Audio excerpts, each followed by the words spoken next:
Hey everyone out there, my name is Andre Clarizio. I'm a fire engineer with the Huntington Beach Fire Department. I've been with the department for 21 years. Today we're here at Station 6, Edwards Fire Station, and today I'm going to give you a tour of Fighting 46. Just a quick bit of information for you. We have 8 fire stations here at the Huntington Beach Fire Department. You'll hear me many times refer to the fire stations with a number like Station 6, or what's unique to our department is all our stations are named after the street that they're on. So for this station, we are on Edwards, and we'll call it Edwards Station. But like I said, we have 8 fire stations in the fire service. This is engine 46. And real quickly, just want to give you a little terminology, because we kind of go back and forth between a fire engine and a fire truck. In our world, it really makes a big difference. The fire engine is what you see behind me. It's a little smaller, carries a lot of hose and a lot of water. The fire truck is usually a lot bigger. It's the one that has the driver in the back usually and a lot of ladders. We have different responsibilities, but we're all firefighters and we all do the same thing. Anyhow, this is engine 46. We have 4 people on this engine. We have a captain, an engineer, and 2 firefighters. The captain, this person is pretty much in charge of it. That's like our parent, our mom, our dad, and he's kind of like our coach. This person's like our coach. This person basically, he's in charge of us. They tell us kind of what we're going to do throughout the day, and on fires, they take charge and do everything that they need to do to make sure that we're safe.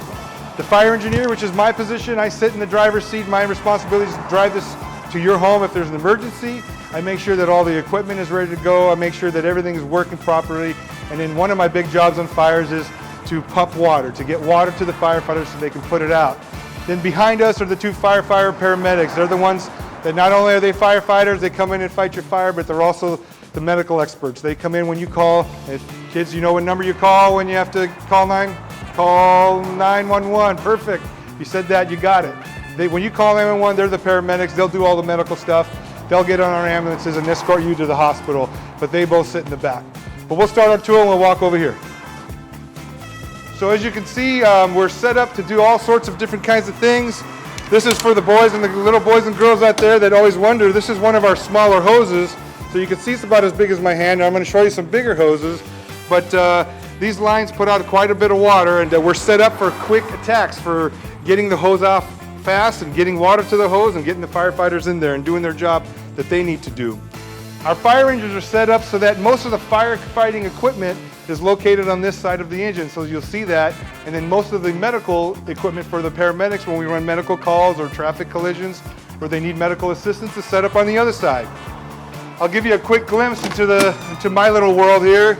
This is where I sit, and you can see I have a lot of buttons and switches and things, and each of these things control lights and sirens and different things that we need as we're responding code 3, so that cars can move to the side of the road and let us get to your home quickly and do what we have to do.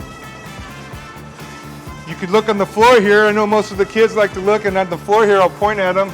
We have 2 little pedals, and those 2 little pedals are for horns and sirens. So not only are we driving, but we're using our feet to make noise and let people know that we're coming.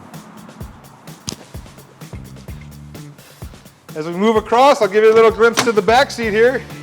Now you can see there's a lot of equipment, and we're responsible for making sure all of our equipment's ready to go, always prepared.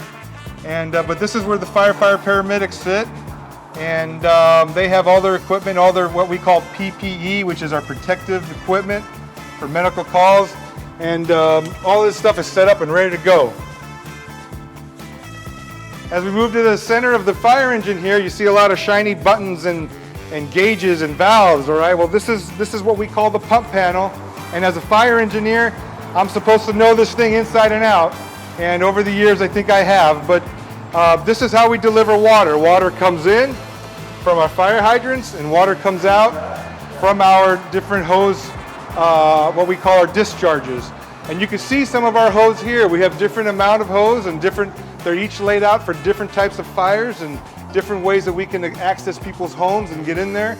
And that's part of our hose complement. We have more in the back. And remember, like I said, the fire engines carry the hose and carry water versus the fire trucks that will have more ladders. So this is my compartment. Again, on this side, just kind of moving, and you can see, again, everything's set up. We have all sorts of little tools so that we can go into your home and fix things and do what we have to do to make your home safe if you call us, if you need anything from us. I'll show you this real quick. You've probably already seen it. Just part of our equipment, again, just always being ready to perform. This is our backpack. This is our air. This what we breathe as we're going into fires. It's just regular air that's compressed that allows us to get back in there and not breathe those harmful smoke that happens when there's fires. But this is pretty heavy, and if you were here, I'd let you lift it and see how heavy it has to be. And it's a reason why firefighters have to be physically fit and be able to work with this stuff, because we'll work on it for anywhere from a half hour to a few hours, and changing the bottle as we go, and they really make it tiresome. But we do stay protected from there. What would a fire engine be without some fire extinguishers, right? These are probably something you see in the stores. Very basic. We have fire extinguishers for all different kinds of fires, but they're just quick for us to go. All right, so this last compartment here, like I said, all the firefighting equipment is located on this side, and you can see most of our firefighting equipment right here. We have all sorts of little fittings that we would hook up to our hose to allow us to move water and do things with our different hoses. You remember the nozzle up front? It was about as big as my hand. Now let's look at this one. This one's almost 2-3 times the size of my hand. So this puts out a lot of water. We call this a 2.5-inch nozzle. It puts out a lot of water. And then we also have our medium nozzle. This is probably the one we use the most, but it's a medium size. So some of our fire nozzles, you can see some more of our equipment. We have the famous pick-headed axe, which is the Firefighters Axe, right? We can use this to get into all sorts of things and destroy all sorts of stuff if we have to put the fire out, okay? Some other tools we have, right? We have some power equipment. This tool on the bottom here is what we call our circular saw. And again, we will use this to cut into gates, to doors, to all sorts of things in order to make access to get to people's homes or businesses to put the fire out, okay? I'm not going to start it right now because it's loud, but it is one of our equipment. You can see all sorts of different water tools and appliances all down here. And then finally, we have something we call the tools to the city. This is called our irons. And basically, this was kind of same thing as that, but we can get into pretty much any door, any gate, anything with this by utilizing all the different parts of these and banging things and moving things around. But we call this the keys to our city because it allows us to get into most of our stuff. All right, we'll move to the back here. And up in here, this is where we have the big hose. So you can see how much bigger this hose is than the hose that was up front. And this would be, I'd consider this our medium-sized hose, but these are 2.5, so they fit on that big nozzle I showed you. And this is what we would normally hook up to if we were hooking it to the fire hydrant to bring us water and allow us to pump a bunch of water to the fire. But this is, we have 800 feet of it, and it's heavy hose, but it gets us water and does what we need to do.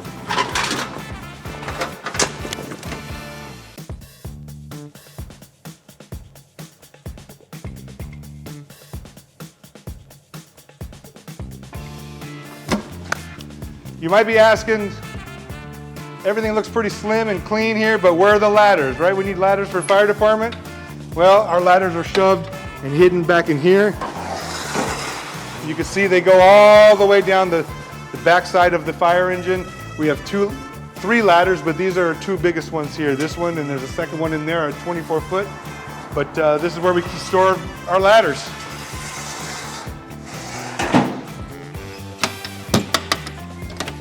And then we come to this side, and if you remember, I said we have a lot of the medical stuff on this side. So this compartment here is all of our paramedic stuff. We have a heart monitor that will read your heart. We have all of our different kinds of stuff for your airway if you're having problems breathing, and all of our medications and needles that we would put into your arm. But all of this stuff here is for medical calls. And one thing new that we can show people here is we have something called the Striker, which is an automatic CPR machine. I won't take it out, but it basically does CPR, keeps it consistent and at the right depth. So you might see this put on a patient if their heart's not working and they need some CPR. You might see us put this on their chest, and it looks scary, but it actually works very, very well. It's been saving people's lives. Again, more medical stuff and oxygen and things that we would use out in the field there. This here is for our ocean rescue or water rescue if we needed to do some of that type of rescue, because we are Huntington Beach. And if you're wondering, I always get questions in stations, if you're wondering what this hose is, the diesel, the exhaust that comes out is very, very, very bad for us. So we utilize these systems. They hook up to our exhaust, and then when we leave, these things will let go, and they have a fan that will suck out all the bad fumes, okay? This is the captain's, where he keeps his equipment, and then we have some other stuff back here that's for traffic collisions, some kitty litter that we would throw on the ground to soak up oil, but basic stuff here. But this is the captain's compartment. Okay, and as we come around, you can see the other side of the hose bed. Right here, I'll just have the camera kind of go up, and you can see what we call our deck gun. And that is if we really need big water. I'm sure you guys on TV have seen firefighters pump water through there, but that could pump a lot of water, 1,000 gallons per minute and more with some of the other tips that we have. But that's called the deck gun. We can also take that off and bring it to the ground and use it on the ground. And over here is just the other side of the pump panel, and you can see we have where our hose would discharge water, where water comes out and where water goes in. Okay? And then the only other seat I want to show you is the captain's seat. The captain always wears a red helmet, and this tells you and lets everybody know that he's in charge. And you can see that he's got a computer, he's got his radios, he's got his books, he's got stuff that he has to look at and know, because when we go on a call, he will route me and he will tell me which direction to go and how to get to your home. And then this is how he talks to our dispatch and other firefighters and other units. All right, so this is Engine 46. I hope you've had a good time. I hope I answered most of your questions. Remember, if you ever have any questions, you can come to the fire station. We'd be more than happy to talk to you and give you a quick tour when our world allows it again, right? But other than that, thanks for watching, and hope you have a great rest of the day.